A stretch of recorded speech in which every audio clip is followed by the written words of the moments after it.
Baghdad से बहुत दूर दरियाए दजला के पास एक छोटा सा कस्बा था जिसे लोग केला ज़ोहर कहते थे। ये वो जमाना था जब लोग जिन्नों, परियों और अजीब ताकतों पर पूरा यकीन रखते थे। रात को अकेला मुसाफिर निकले तो राहजन उस पर टूट पड़ते और अगर किसी को सोने की एक छोटी थैली मिल जाती तो वो फौरन अमीर समझा जाता। इसी कस्बे में दो दोस्त रहते थे, हारिस बिन यूसुफ और सलीम बिन जैद। दोनों की उम्र 40 के करीब थी। दोनों शादीशुदा थे, दोनों गरीब थे और दोनों के दिल में दौलत की ऐसी आग थी कि रात को भी चैन से नहीं सोते थे। हारिस थोड़ा चालाक था। बाजार में सौदा बेचते वक्त बात घुमा फिरा कर करता और कभी कभी तराजू भी हल्का रख देता। इसके बरक्स सलीम सीधा साधा था। जितना कमाता घर ले जाता और अपने बच्चों पर खर्च कर देता। हर शाम ये दोनों एक वीरान बाग में बैठते जहाँ कोई इनके पास नहीं आता था। वहीं बैठकर वो अमीरी के ख्वाब बनाते और सोचते कि कब उनकी किस्मत बदलेगी। सलीम, ये जिंदगी तो जानवरों से भी बुरी है। मैंने सुना है कि दमिश्क के पास तदम्मुर का पुराना शहर जमीन में दब चुका है। वहाँ पुराने बादशाहों के खजाने आज भी दफन हैं। अगर एक रात खोद ले तो हमारी नस्लें अमीर हो जाएंगी। सलीम ने फौरन इनकार किया। उसे अपने घर वालों का ख्याल आया, मगर हारिस ने उसको मुसलसल लालच दिया, नई नई कहानियां सुनाई और आखिरकार सलीम भी मान गया। दोनों ने घर वालों से छुपकर कुछ पैसे निकाले, 2 पुराने गधे खरीदे, 7 खजूरें, रोटियां, 2 कुदाले, 2 कुल्हाड़ियां और एक पुराना चिराग लिया। फिर एक रात चुपके से केला जोर से निकल पड़े। चांदनी चमक रही थी और दोनों के दिलों में लालच बहुत जोर से जाग रहा था। उनका पहला पड़ाव दरियाए फुरात पर हुआ। वहाँ एक बूढ़ा किश्ती वाला बैठा था। उसने उन्हें देखकर कहा, बेटो, तदम्मुर का रास्ता मौत से कम नहीं। वहाँ चोर, सांप, बिच्छू और लालच के जिन रहते हैं। हारिस ने फौरन 2 चांदी के सिक्के उसकी जेब में डाले और हंसकर बोला, चच्चा, हम खुद जिन बनकर जा रहे हैं। बूढ़ा किश्ती वाला मुस्कुरा दिया और किश्ती चल पड़ी। दरिया पार करते वक्त सलीम को पानी में एक काला सा साया दिखाई दिया। उसने घबराकर हारिस को बताया। हारिस हंसकर बोला, अरे भाई, मछली होगी। लेकिन जब किश्ती किनारे पहुंची तो किश्ती वाले ने एक आखिरी बात कही, याद रखना, जो चीज जमीन से निकालोगे वही तुम्हें जमीन में ले जाएगी। दोनों ने ये बात सुनी, मगर सुनकर भी खामोशी से आगे बढ़ गए। 3 दिन और 3 रात वो चलते रहे। दिन में तेज धूप उन्हें जला देती, रात को खुले आसमान के नीचे सो जाते। रास्ते में एक काफिला मिला। काफिले वालों ने बताया कि तदमर अब एक मुर्दा शहर है, वहाँ कोई जानदार भी नजर नहीं आता। लेकिन दोनों के दिलों में लालच इतना था कि उन्होंने बात को सुनकर भी अहमियत न दी। चौथे दिन शाम के वक्त वो आखिरकार तदमर के खंडरात तक पहुंच गए। सूरज डूब रहा था और टूटे हुए सतून, शिकस्ता दरवाजे और ढहे हुए महल सुनहरी रोशनी में चमक रहे थे। हारिस की आंखों में लालच की चमक और भी बढ़ गई। वो सलीम का हाथ पकड़कर एक बड़े टूटे हुए महल के अंदर भागता चला गया। महल के सहन में एक बड़ा चौकोर पत्थर पड़ा था जिस पर पुराने जमाने के अल्फाज गुंदा थे। हारिस ने फौरन कुदाल उठाई और खोदना शुरू कर दिया। सलीम ने भी उसका साथ दिया। सारी रात वो दोनों खोदते रहे। आखिरकार उन्होंने पत्थर हटाया तो नीचे एक अंधेरी सुरंग का मुंह खुल गया। प्यारे दोस्तों, अगर आपको हमारी वीडियोस पसंद आ रही हैं तो हम दिल से शुक्रगुजार हैं। आपकी हौसला अफजाई ही हमें मजीद अच्छी वीडियोस बनाने का हौसला देती है। अगर वीडियो अच्छी लगी तो लाइक करें, चैनल को सब्सक्राइब करें, बेल आइकॉन दबाएं और वीडियो अपने दोस्तों के साथ भी शेयर करें। और हमें ये भी बताएं कि आप हमारी वीडियो कौन से गाँव या शहर से देख रहे हैं। सुरंग के अंदर से ठंडी हवा आ रही थी और साथ ही एक अजीब सी खुशबू भी। हारिस ने चिराग जलाया और बगैर सोचे अंदर उतर गया। सलीम भी उसके पीछे पीछे चल पड़ा। सुरंग लंबी और डरावनी थी। दीवारों पर सांपों, उकाबों और अजीब चेहरों की तस्वीरें तराशी हुई थीं, जैसे वो जिंदा हों और उन्हें घूर रहे हों। आखिर वो सुरंग एक बड़े जेरे जमीन हॉल में जाकर खत्म हुई। हॉल के दरमियान में सोने का एक बहुत बड़ा संदूक रखा था जिस पर कीमती पत्थर जड़े हुए थे। हारिस खुशी से चिल्ला उठा, सलीम, हम तो अमीर हो गए। दोनों ने मिलकर संदूक खोला। अंदर सोने के सिक्के, हीरे, मोती, जमुर्रुद सब कुछ भरा हुआ था। ऐसी दौलत जिसका वो सिर्फ ख्वाब में सोचते थे। लेकिन जैसे ही हारिस ने पहला हीरा हाथ में लिया, जमीन जोर से हिलने लगी, दीवारें कांपने लगी, ऊपर से पत्थर और मिट्टी गिरने लगी। सलीम चीखा, हारिस भागो! मगर हारिस ने संदूक छोड़ने से इनकार कर दिया। वो झोली भरने में लग गया। सलीम ने उसे बाजू से पकड़कर खींचा, लेकिन हारिस ने उल्टा उसे धक्का दे दिया। अगले ही लम्हे छत टूटकर गिर पड़ी। सलीम किसी तरह सुरंग में दौड़कर बाहर निकल आया। जब उसने पीछे मुड़कर देखा तो पूरा टूटा हुआ महल जमीन में दफन हो चुका था। हारिस कहीं दिखाई नहीं दे रहा था। सलीम रोता हुआ टूटा हुआ किसी तरह वापस किला जोर पहुंचा। घर आते ही उसने सारी बात सबको बता दी। लोगों ने अफसोस से सर हिलाया और कहा लालच का जिन उसे ले गया। लेकिन कहानी यहीं खत्म नहीं हुई। सलीम के दिल में भी अब लालच का बीज लग चुका था। वो हर वक्त यही सोचता रहता कि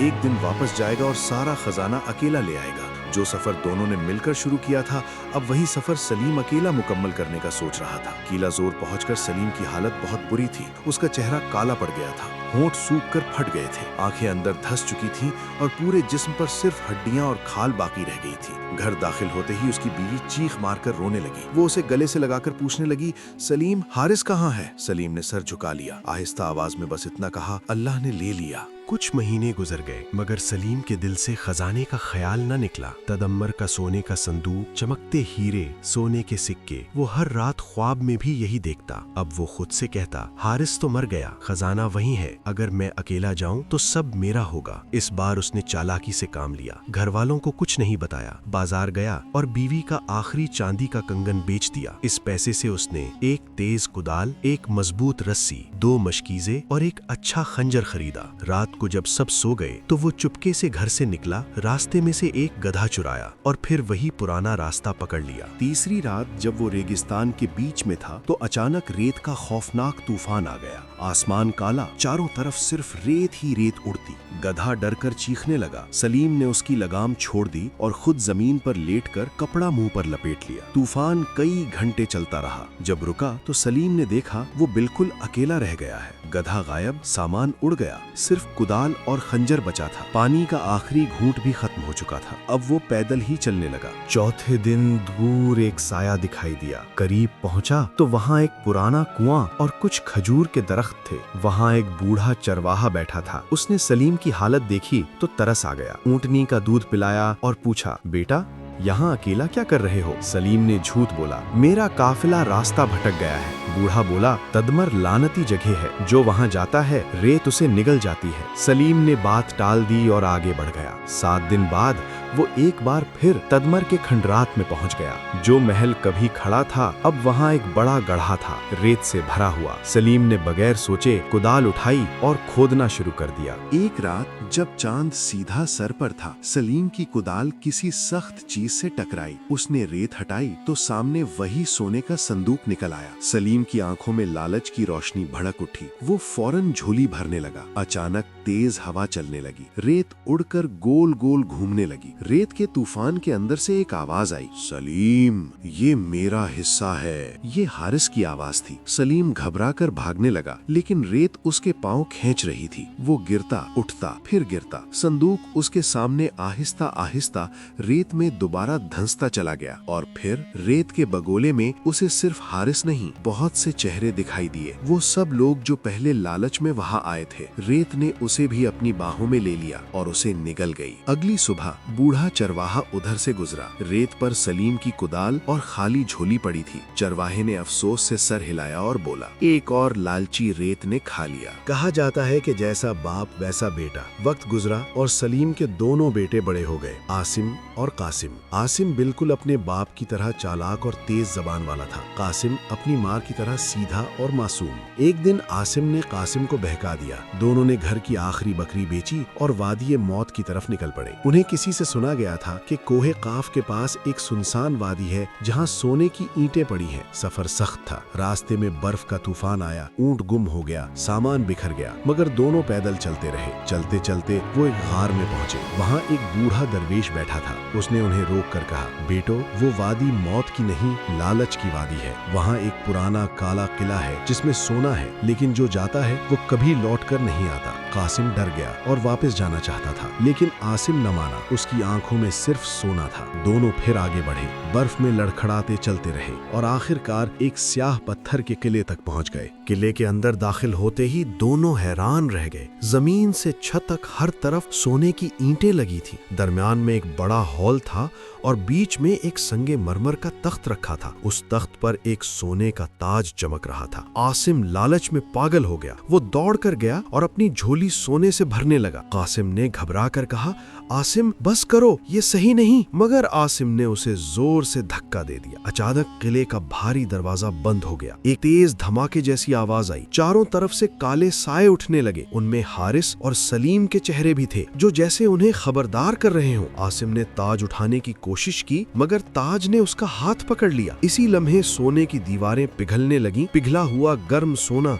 दोनों के जिस्मों पर बहने लगा। चंद लम्हों में सब खत्म हो गया। हॉल खाली, किला खामोश। बाहर अब भी बर्फ गिर रही थी। अगले दिन जब बूढ़ा दरवेश आया तो उसने किले के दरवाजे पर 2 नई सोने की मूर्तियां देखी, एक आसिम की शक्ल की, एक कासिम की। कहानी अभी खत्म नहीं हुई थी। चंद साल गुजरे और कासिम का बेटा जुबैर अब 16 बरस का हो चुका था। एक रात उसकी माँ ने उसे अपने बाप और चचा की पूरी कहानी सुनाई। वो बार बार कहती रही, बेटा ये रास्ता बर्बादी का है, वहाँ जाने वाला कभी वापस नहीं आता। लेकिन जुबैर के दिल में भी लालच की वही चिंगारी जल उठी। आधी रात को वो चुपके से उठा, घर का दरवाजा खोला और वही पुराना झूला और कुदाल उठाकर निकल पड़ा। इस बार उसका रुख समंदर के बीच वाक़े जजीरा लानत की तरफ था। एक ऐसा मकाम जिसके बारे में मशहूर था कि वहाँ खजाने की रखवाली एक खौफनाक समंदरी अजदहा करता है। जुबैर बसरा पहुंचा, एक छोटी सी किश्ती खरीदी और तूफानी लहरों से लड़ता हुआ आखिरकार जजीरे तक जा पहुंचा। जजीरे के दरमियान एक टूटा फूटा पुराना किला था। अंदर एक बहुत बड़ा नीला सब्ज रंग का अजदहा सो रहा था।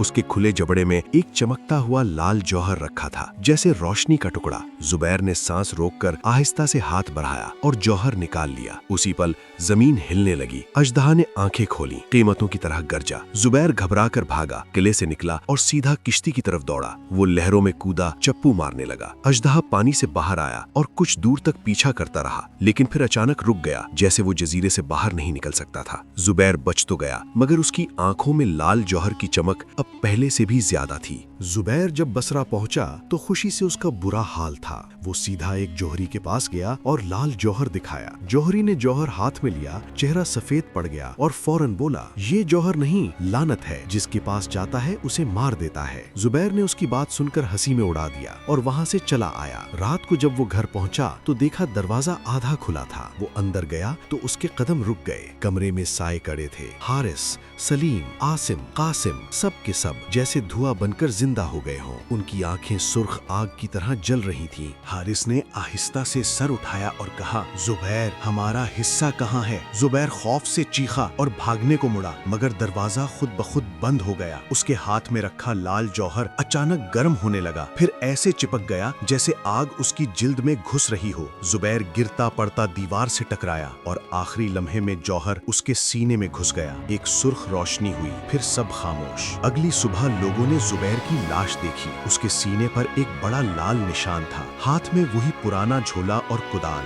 जौहर कहीं नहीं मिला। बसरा के आलिमों ने उसे दफन किया और झोला और कुदाल को ले जाकर समुंदर में फेंक दिया। मगर चंद साल बाद एक गरीब मछेरे ने समुंदर से वही झोला और कुदाल निकाल लिए। उसका बेटा हैरान होकर बोला, अब्बा ये क्या चीजें हैं? मछेरे ने आह भरी, बेटा ये लालच का सफर है, ये सफर कभी खत्म नहीं होता। और यूं लालच की वो आग जो सबसे पहले हारिस और सलीम के दिल में लगी थी, नस्ल दर नस्ल चलती रही। कोई रेत में धंसा, कोई बर्फ में जम गया, कोई समंदर में डूब गया, मगर लालच ने किसी को नहीं छोड़ा। अल्लाह हमें लालच से बचाए, आमीन।